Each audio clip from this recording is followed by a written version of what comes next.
Let's talk about good wife sex and good husband sex. People get themselves into these ruts in their relationships. They get to a point in their relationship where they finally wake up to the fact that there are certain things we don't talk about. And we haven't talked about them this far, and so we never will. It's this written rule. And it could be something as simple as a guy not liking pumpkin pie, but every Thanksgiving his wife makes pumpkin pie, and after 50 years, she finally is like, I fucking hate making pumpkin pies. And he's like, thank God, because I hate them too. When it comes to our sex lives, the same thing can happen. People get into these ruts, and I've heard the funniest stories. Like, I won't go into details, some of them are just hilarious, and how people will, like, a guy will fuck his mistress with these crazy ass moves, but he won't fuck his wife that way or not fuck her at all because she is his wife and someday will be the mother of his children, and he can't defile her by taking her sexually in his mind. And then we have the woman who's going to be the good wife. She's taking it in the ass from some hot guy she's just hooking up with. But now she's married and she's a good girl and she doesn't do that kind of stuff because she's a good girl wife. And it's all a bunch of freaking bullshit, you guys. And I tell you where it comes from. It comes from being sex shamed. It comes from men being like, I want a virgin. The virgin is prized, and the Madonna figure is prized. And while that has some interesting roots in history, that we didn't want people getting pregnant without being able to take care of the children, it has also led to a lot of sex shaming and people trapping themselves. I first became aware of how I trapped myself in my own marriage and what I allowed and didn't allow in terms of even what we discussed or things that we challenged each other on. Like there were certain things that he decided he would never challenge me on, and that was not a good thing. And there were certain things I didn't ask for in bed because that wasn't a good thing, let's say. Until much later on in our marriage, I finally, the older I got, the more I realized that all this trapping of myself to fit into some society model was just trapping me, and it wasn't fair to me or the person that I was with. It's just always better to just express things from a powerful place, sharing who we are. I think it's important to share who we are and not think that we are unacceptable. And believe me, a lot of what makes sex really fun, and a lot of sex does involve the erotic mind and taboo parts of our mind, things that we might want to fantasize about or talk about with our partner that are like not socially acceptable. Esther Perel talks about this, about the lady in the streets and the slut in the sheets, and how I've heard other people talk about how women, they want to be so empowered, but then the bedroom they want to be completely dominated. So, we have to make sex fun and playful, just like in every other area of our lives. It's good to just realize that's part of our sexuality. And I think when you start having sex with your partner or a new person, to just be free from the very beginning and be like, but let's go into some detail first. So the second time I really became aware of people being trapped was this book written in the 90s that I only read recently. I think I might have talked about this book before. This book was originally written, 1992 actually. But I think it's a very hot read, The Erotic Silence of the American Wife. Let's see, there you go. And in this book shatters the silence about married women and adultery. Based on hundreds of intimate, in-depth interviews with married women who have had affairs, this insightful book may startle you, shock you, profoundly unsettle you, and perhaps even inspire you. As woman after woman voices her deepest feelings about marriage and sex, striking similarities emerge. Something has changed for these women during marriage. They have experienced a profound loss and an inexplicable silencing of their inner and sexual selves. And so, despite strict social and moral codes against it, and despite their own beliefs in the sanctity of marriage and sexual exclusivity, they commit adultery. I personally am against adultery. Unless you're one of my clients, I'm all for it. It just makes it harder for me. When married men pay me, it just makes it harder. But no, in my personal life, I'm opposed to it. But you can hear what she's saying, and this is exactly what I discovered in reading this book. I was looking in every page of this book, why did these women cheat? What made them cheat? Was it that they were emotionally unfulfilled, as we often hear women cheat because they're emotionally unfulfilled? And it wasn't. It was because they had silenced themselves. They had trapped themselves into being the good girl, the good wife, the wife I always thought I would be. And the wife is the Virgin Mother. Okay, she's held up as the ideal to all girls today. Well, we're supposed to be the Virgin Mother, but we're also supposed to be love sex with our husbands. As women, we get these conflicting messages.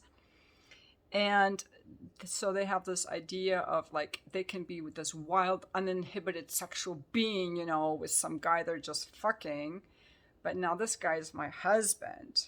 And so I'm just going to have good girl sex with him. And it isn't that the woman is trying to withhold from her husband. She's trying to be sure that he's really going to love her and respect her. And to be loved and respected, she can't be a sexual being. She can't be a slut or a whore or uninhibited to some extent. And a lot of men feel the same way. They either have put the woman on a pedestal, I can't just pound that pussy to my woman that's going to be the mother of my children. I can't defile her with my lust, is what some men think. Or some men even have shame around their own sexuality, where they feel like my sexuality is unwanted. It's a burden. Women don't like it. And that comes from their mothers who taught them that sex was bad, or men who want sex are bad, or whatever. I think it comes from what they were taught by their mothers. And ideally, if I'm coaching people, I want you to own your sexuality as this beautiful thing, share it in a consensual way with the person that you're with, and let the chips fall where they may. Because the more people try to withhold who they are in their relationship, not just sexually, but in terms of what you like to eat and where you like to live and the hobbies you're into, the more you violate your own boundaries and your own self-expression, you're not really bringing yourself into the relationship. You're bringing a slimmed down version of you, and you're just causing your own emotional, spiritual, and mental and physical silencing, in my opinion. So the reason these women cheated in this book is because they were hungry to feel again who they were. It wasn't that they were bored with their husbands. Now, Esther Perel talks about the opposite spheres of security and novelty, and what makes sex super hot often, like in the beginning of a relationship, where it's just the unknown, the mystery, the novelty, versus the security and the comfort. But I think that we have some say in how these things go, because it's one thing to get bored with someone where things have been always the same for a long time. I get that, because we like novelty, right? People get bored. Yet it's a different thing if we're bored because we silenced ourselves and we trapped ourselves. And I think that's what a lot of people do. And that's what a lot of people do in bed. So, for example, how might that look? It could be a woman who wants to be, and sometimes you don't even know what your fantasies are. You don't know that you're holding yourself back. All you know is that this is how married people have sex, and you don't like it. And you don't know why you don't like it. Maybe you thought that a husband wife sex could look like this to you and no deviation. You make no sounds. The woman's always on the bottom. The woman can never initiate. The woman shouldn't like it too much because only sluts and whores like it. And if you let him know that you like it, he'll disrespect you. Maybe you want him to really dominate you. Maybe you want him to expel his release on a certain part of your body. Maybe you want to watch him pleasure himself or have him watch you. Or maybe you want to, have certain talks or discussions or make sounds, but you won't because you're going to shut down your desires. It would be the same as saying, and then the other thing is you can't take it back. Like, what if you tell your guy that you want to talk about a threesome while you're in bed together? Like, you want to have a certain talk. And now you're embarrassed to bring it up because you can't take that back. And he might judge you for it. And you can't risk that because what if he rejects you? But that is where that's how you reintroduce juiciness into your relationship, is by taking those kinds of risks. If you're not risking rejection, you're in the comfort zone right here. Comfort zone. I'm not going to risk rejection. We've always done it this way. We will never do it another way. Versus now you're going to take a risk. I've never told you this, but you got to take a risk. And to the extent that people stop taking risks in their relationship, their relationship is just going to lose aliveness. It's going to get boring, and that's fine. If you want boring, it's fine. I'm not judging it. It's totally fine. You don't have to take any risks. You can just be the same day after day after day. So you get in a comfort zone, your relationship might feel stale or boring, and you start thinking of having an affair, or your spouse starts thinking of having an affair because you're bored. And taking a risk could even just be having a discussion, because a lot of people never have the discussion. Hey, I'm getting a little bored. What do you think? A lot of people are afraid to say that. I think a lot of people have never watched themselves masturbate, for example. That would be like a kinky thing. The sex shaming is very real. And, what could it look like for a man? For a man, it could look like saying that he wants to have a threesome or talk through a threesome. It could be wanting his ass played with or penetrated. A lot of guys, they might go see a transsexual or see an escort because they want some anal play and they're embarrassed to tell their wives. She might like it, she might judge them, and she might actually judge you. Yeah, that's a risk you have to take. Are you willing to take that risk? And if someone judges you for something like that, that's their belief. It doesn't mean that you're bad. Those are all like, why do you think that's a judgmental thing? I'm going to make a suggestion for those of you who are new to dating, is to, if you're with someone who you genuinely trust and you're going to have sex with that person, I think it's good to, you don't have to do the most kinky thing right away, but I think it's really important to establish from the beginning that the sexual space between you isn't going to be a trap where you have to act a certain role of the good wife or the good girl or the good husband with a missionary position in the dark. And you can even just suggest it in words without doing any of that stuff till later on. You can just even say something from the very beginning. Like when you're on a date with someone, ask them how often they masturbate. Just start having candid conversations, even if you're not doing that. You could even say, I have a lot of kinky fantasies that I'll share with you as I get to know you. I think it's good to throw out from the very beginning, because then you kind of know if you're dealing with someone who's really close-minded or not. And you're kind of establishing a zone,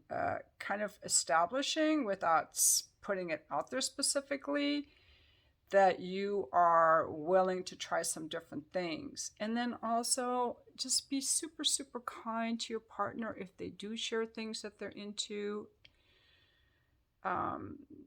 Don't ever force your fantasies on someone. Like, it's so important for things to be consensual, and you can have a great relationship with someone who doesn't want to fulfill your fantasy. Like, ladies, a guy isn't going to leave you because you said no to Greek, or you said no to sitting on his face, or you said no to this or that. A guy isn't going to leave you over that.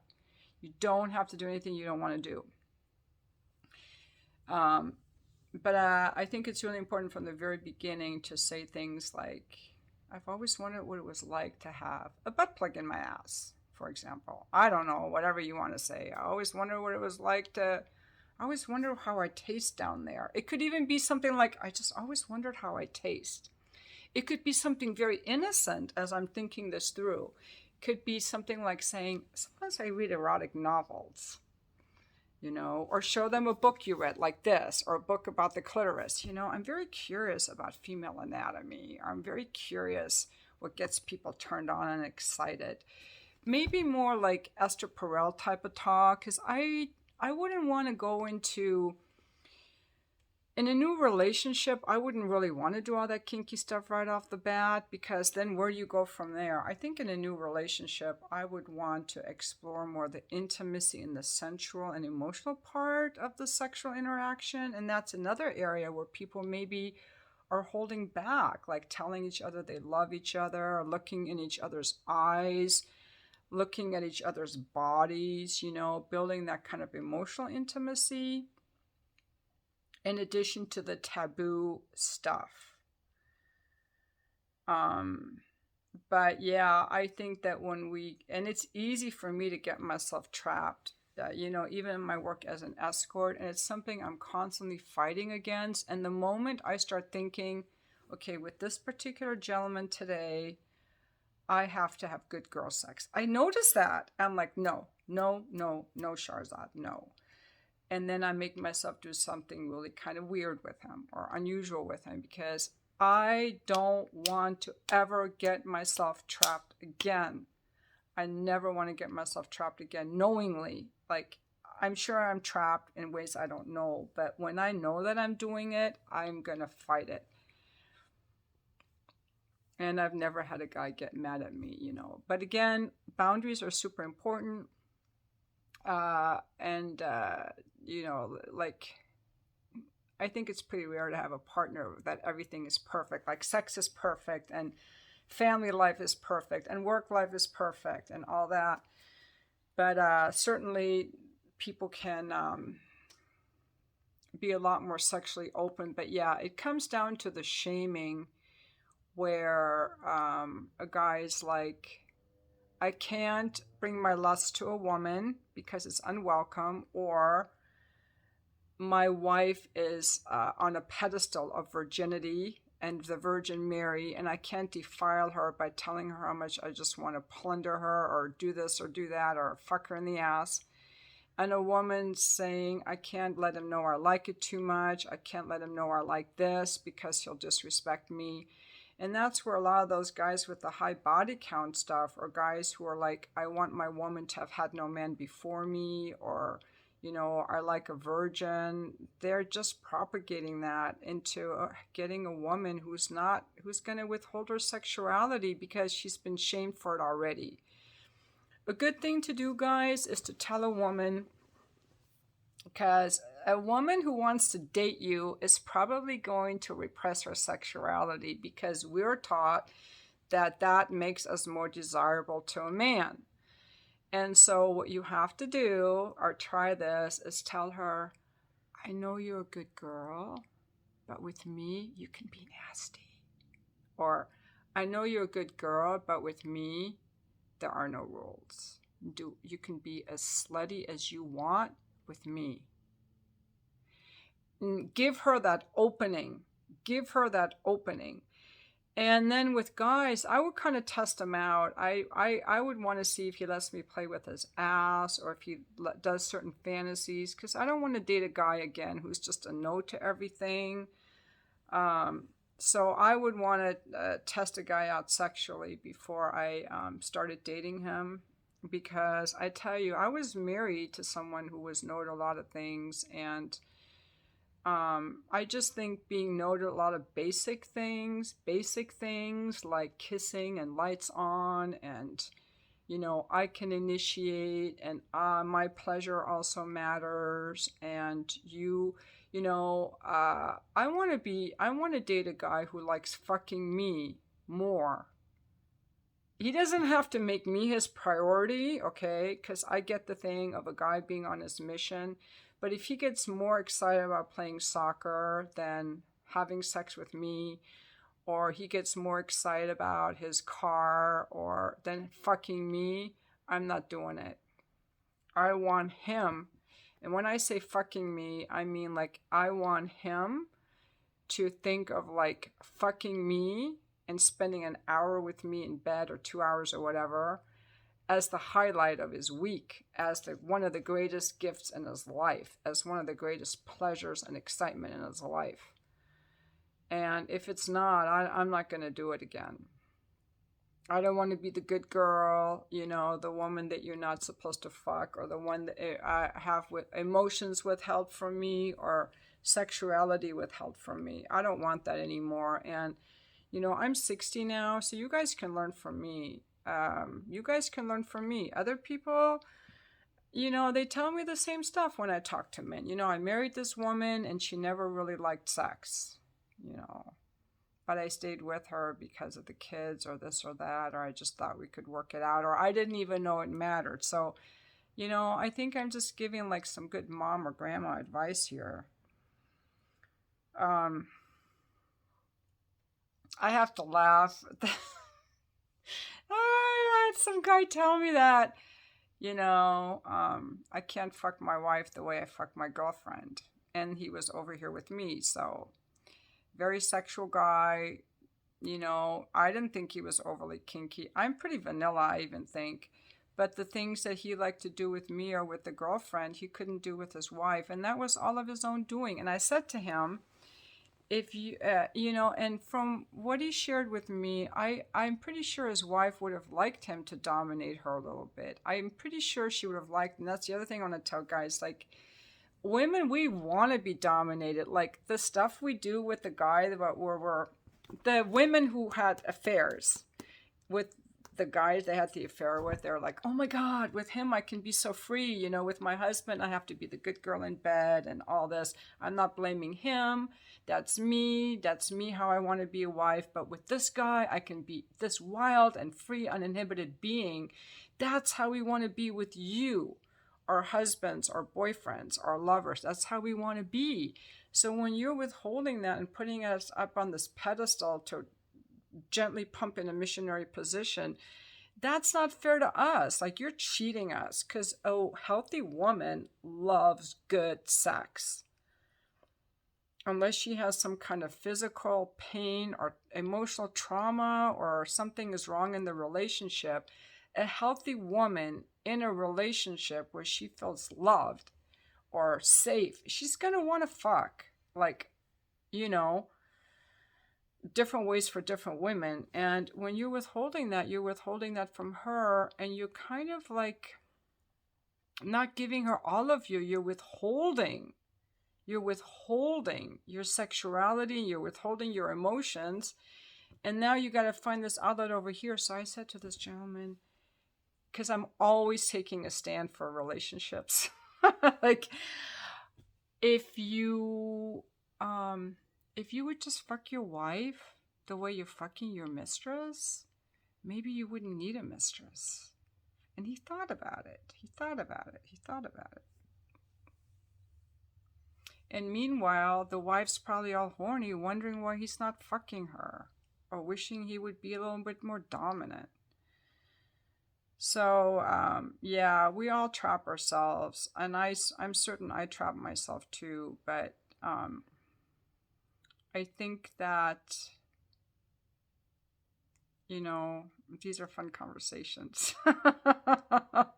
if nothing less. So, if any of you want to talk to me and get some coaching around your sexuality or your relationship, I would love to work with you. My website is The Treasure Within Coaching. I work with men, women, and couples. I am new to working with couples, and I'm really looking forward to working with couples. For me, this is more about the work than the money. I don't need the money from it, but I want you to pay something to show your commitment. And because money is energy, and I want you to put some energy into it, you're going to have to pay me something. It's not going to be free. So ideally, it's $150 for an hour. If that's too much for you, I will take less. So just email me and let me know what you can afford. I work with people here in my apartment near Carlsbad in San Diego. And so people come here for their coaching appointments. I can also do it over Zoom. I am a coach. I'm not a therapist. I'm not a licensed therapist. So I do not take insurance because insurance companies I'm not medically licensed. I have a coaching business, and I work as a coach, a self-taught coach. So if you want to work with me, then just send me an email and let me know what you want to talk about. And yeah, I would be super great to work with some people and help them experience more sexual freedom. I want to say, like, to feel more sexually free, and not like, what's wrong with me, or why do I feel trapped, and why am I bored, and I'm a bad person because I like sex, and get rid of all that programming. And so the way I like to talk to people and also help them deal with like their emotional states. But anyway, thank you so much for watching my video. Again, this is a super good read.